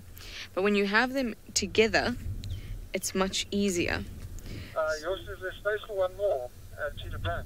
So now seeing the both of them, I can positively identify that that guy there is definitely the mohawked male, or snarly. When he opens his mouth, you can see that his bottom incisors are all sort of crooked. And that is a defining characteristic of him. And that only leaves the blonde male and the dark-maned male. And the injured one is definitely not a dark-maned male. So I would say this is blondie and mohawk/snarly. So dark-maned male is still AWOL at this point.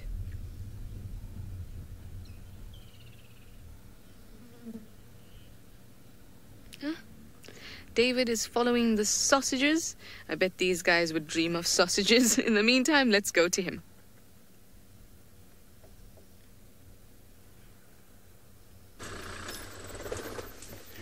Very good, Trish, to identify the avoca males, because for me, there's something, the thickets there that we cannot see. And that's where the king-tail lioness just entered. And what I would want to tell you for a fact, I would guess that is her new den. Because where she was previously is about a mile from, just about a mile or so from where she is now. I've been following her for the last 10 minutes, and she just came and she entered somewhere here.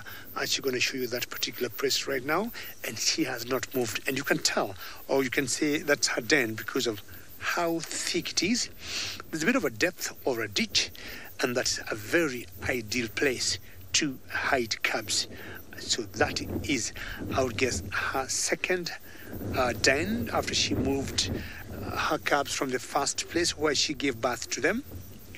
And once in a while, lionesses will always move the cubs once in a while to avoid detection from to avoid detection from predators. For example, what Isaac got.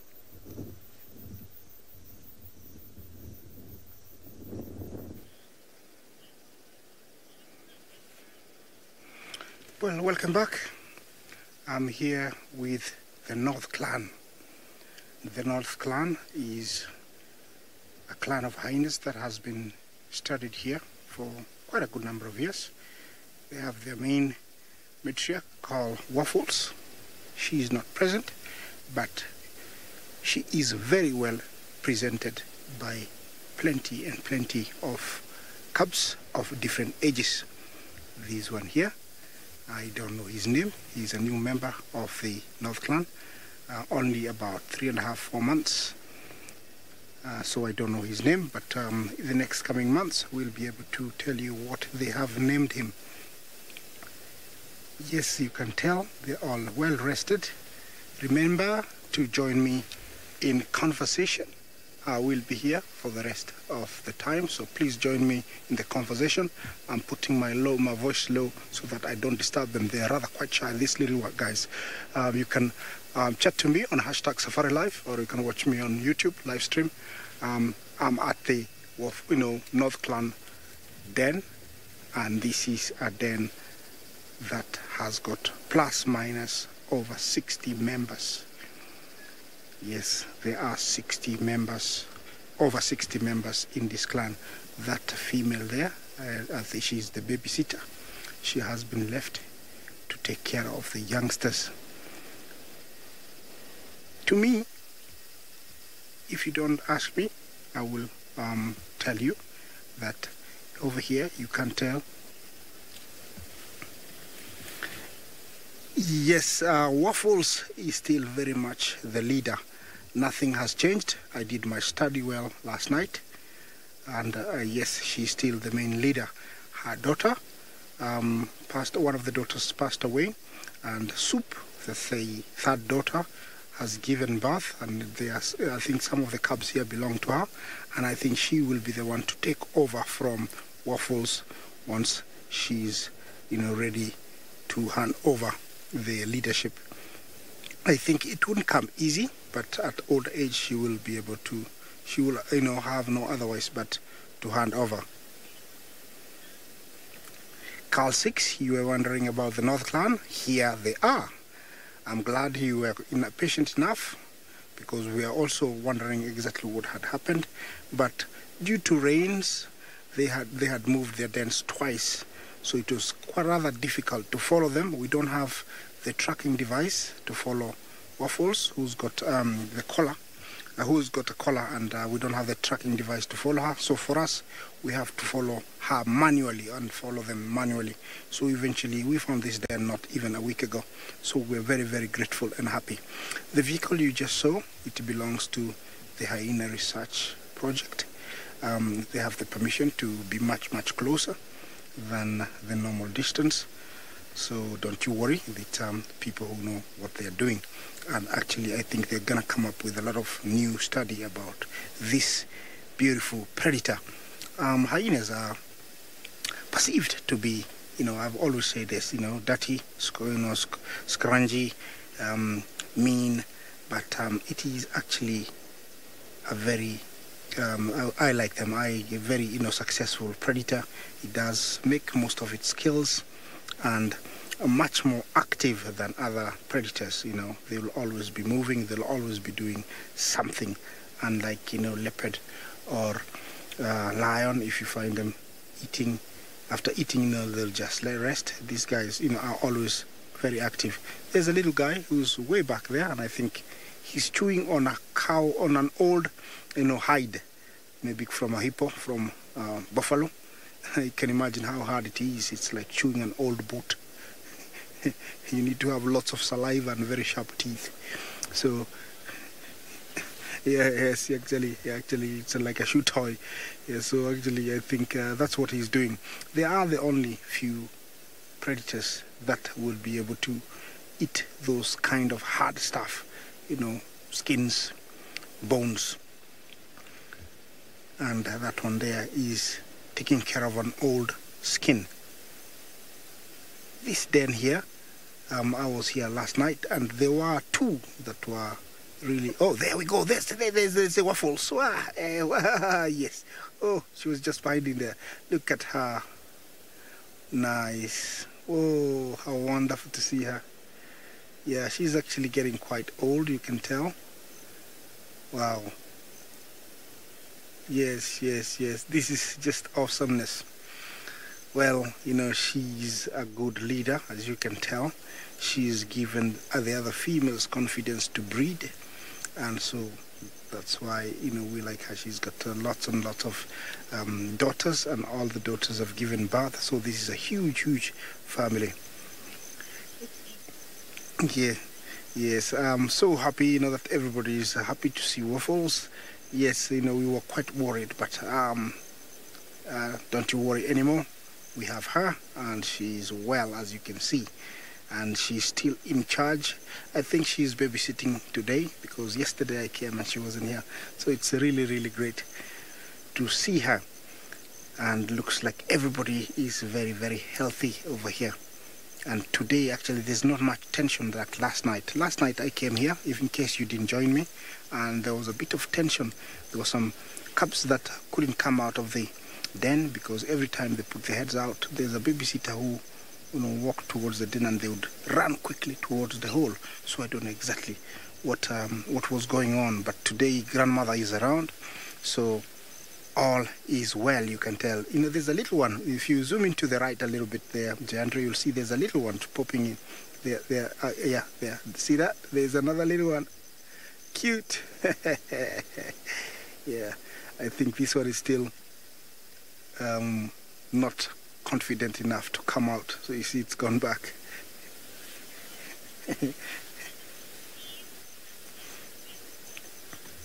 Yes, while I sit here with this nice spotted hyenas, let me take you to some more spotted animals down in Juma.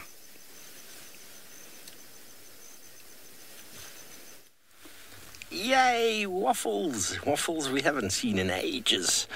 Easy to identify, though, isn't she, Isaac? I know he was having a chat last night about he's not sure if you'd ID her, but it's very easy when you see that collar. Very, very easy indeed. I like it when he says all the hyenas are well behaved while Grandma's watching. Does it remind you all a little bit of your upbringing? I mean, did you behave with Grandma, or were you a bit more naughty with Grandma? My grandma was pretty strict. Many grandparents, though, generally because they might have been a strict mom or dad, are generally quite relaxed with their kids, aren't they? With their grandkids. Spoil them a little bit more, seeing as that they don't have to be the doting parent. Ooh, we've got an elephant over there. That's what he was looking at, Seb. A herd of elephants just crossing the road in front of us. There we go. He had his head up. He's having a look at something. Something moved, and, well, he realised there was an elephant, and, well, that's well beyond his reach of capabilities. Oh, it's Floppy Ear. Hello, Floppy Ear. There's also Grandma right there, I would say. A nice herd of them coming out into the open. Yes, they are. That is the way it works. You just have to spend enough time in one place and all the animals will come out. It's all about patience. I once spent 3 whole days at a watering hole. We had a little bit of a chalet there, or a very rudimentary bungalow, and we saw probably about 20 different rhinos, 3 different lions, 2 packs of wild dog. Well, they were the same pack of wild dogs. We had jackal, we had hyena, elephant, all came out to the water. All you do is you just sit and wait, and eventually the resource of the watering hole will attract the animals down if you have the patience. Highly recommend doing that, just with a few friends. A nice quiet weekend away. Very, very cool in the African wilderness, with fires, of course, and the night sky.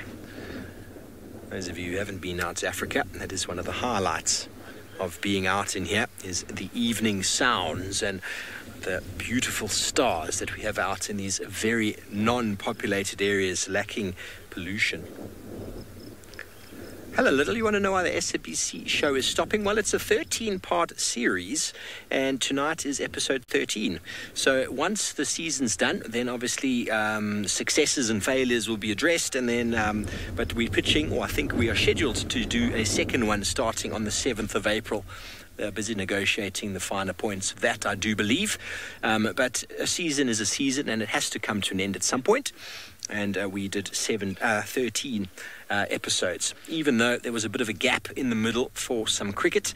Those of you who don't understand cricket, you wouldn't really know.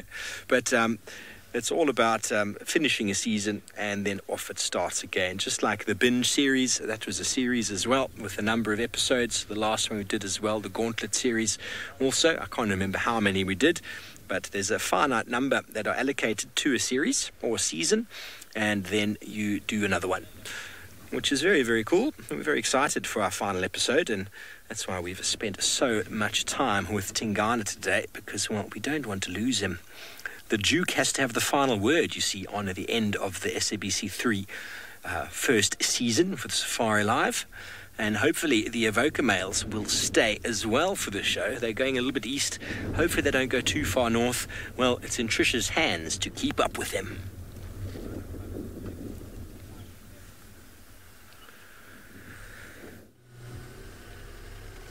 Yes, they were sticking around, but right now have decided to move off. There they are. BK, can you see them?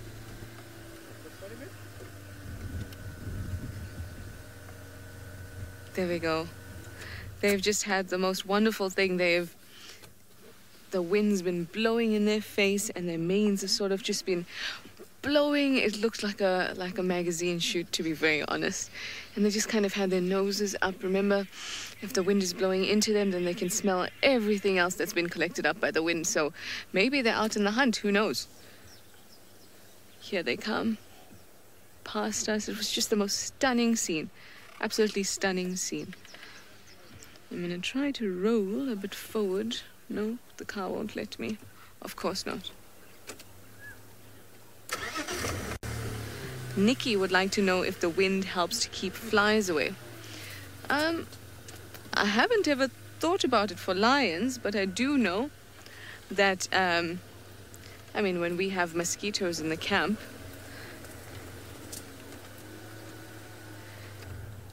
one thing I really do is put the fan on, and it really does help with the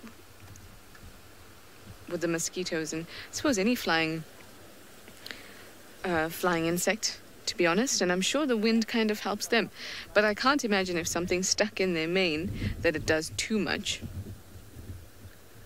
I think the main purpose for them is to be able to smell everything that's coming up with that wind.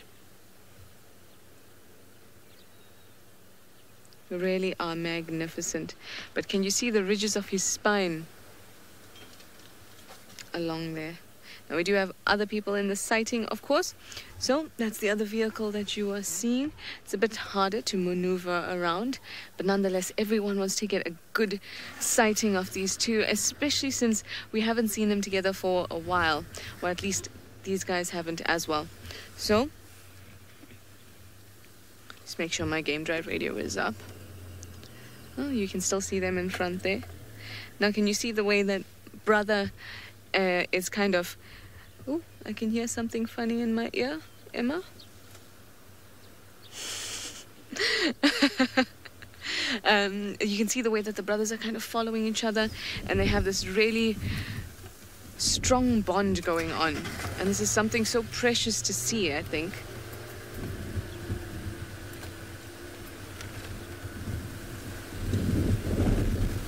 Oh, it is very, very windy now. I'm going to try and get around here and see if we can get a bit of a better view. Luckily, it's not too thick around here.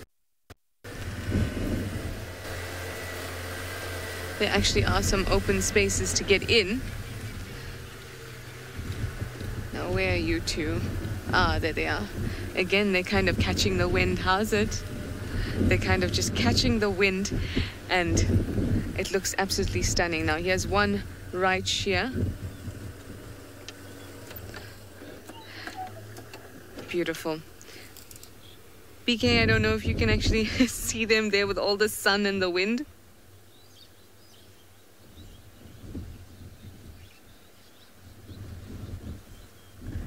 There we go. Now, I can't... having a few comms issues, but I heard the word David, so let's go to David.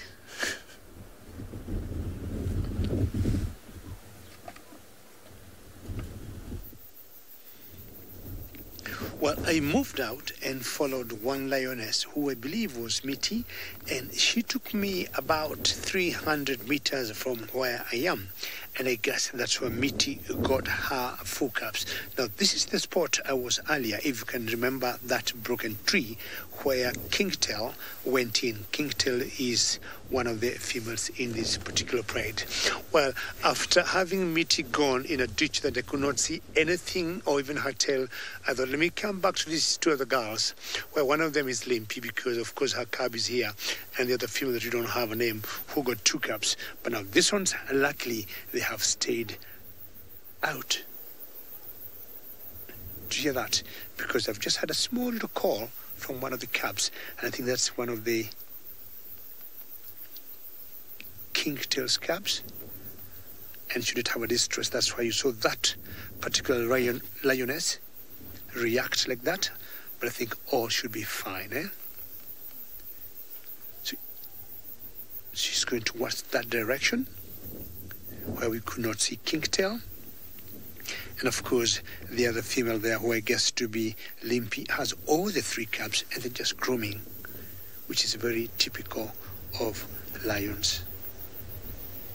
I'm so happy at least these two mothers and these three cubs have remained outside the den, because if they would have joined Kingtail, that would be a bit, that would be a toughie for me to be able to see them in that little hidden, I would say. Did you want to move a little closer? So what we want to do, just move a little bit closer and see if Kingtail might come out. And I think by the time she came here, she must have spent enough time maybe suckling those cubs. She could be coming out any time. So let me just give a different angle. Are you happy there, Archie? Okay, just keep moving.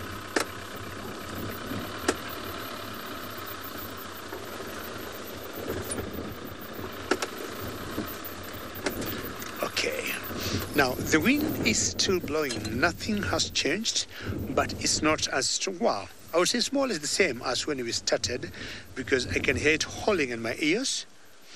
And unlike the buffaloes that we saw earlier, which looked, to be anxious of the wind, in general, lions don't get bothered by the wind. This is very good.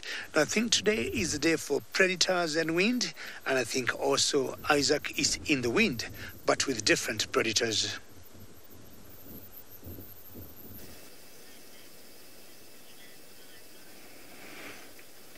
Well, I'm still here with the North Clan, and they all seem to be attracted by something in the long grass there.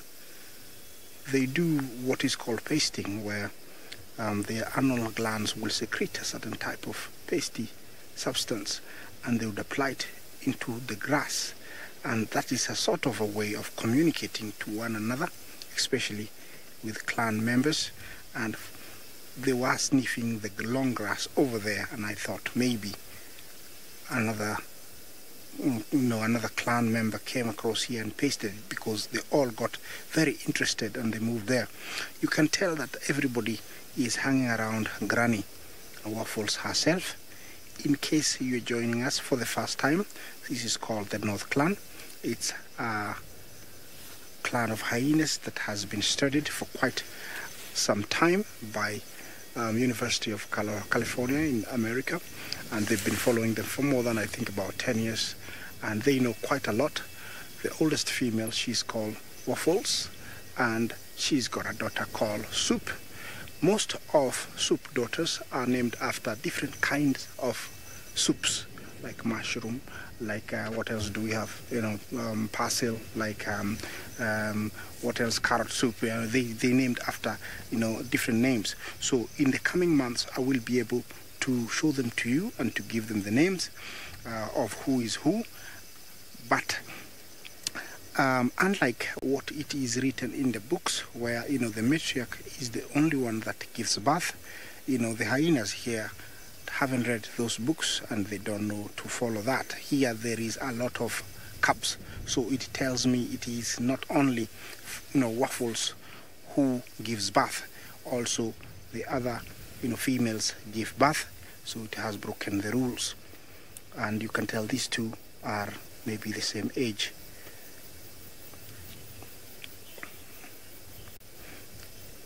Yes, while I sit here and enjoy this lovely cute cubs, let me send you to Trish, who's got a beautiful lion.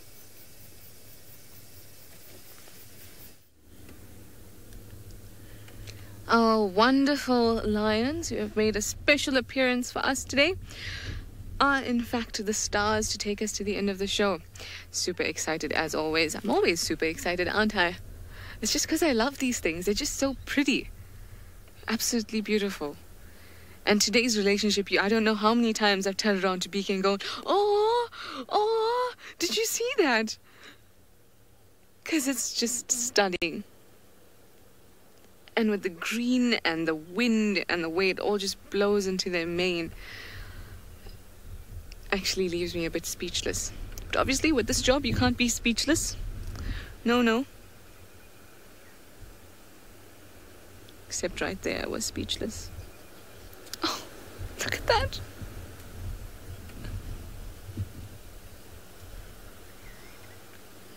Child of the Universe says this was a great drive for a Sunday. I think so too. Oh, I'm so glad Tingana has made an appearance. We've got the second Avoca male come in. I just think it was wonderful. And we had the cubs, we had the sausage tree pride, we had their cubs, the hyena cubs. Oh, it's just been beauty, absolute beauty.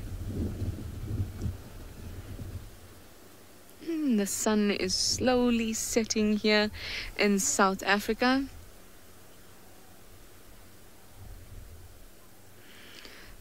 Slowly setting over our beautiful lions. Of course, we do have our SABC show season finale in half an hour, and you guys can of course catch that on YouTube, and you are so welcome to. We love to have our regular viewers on board. always a pleasure.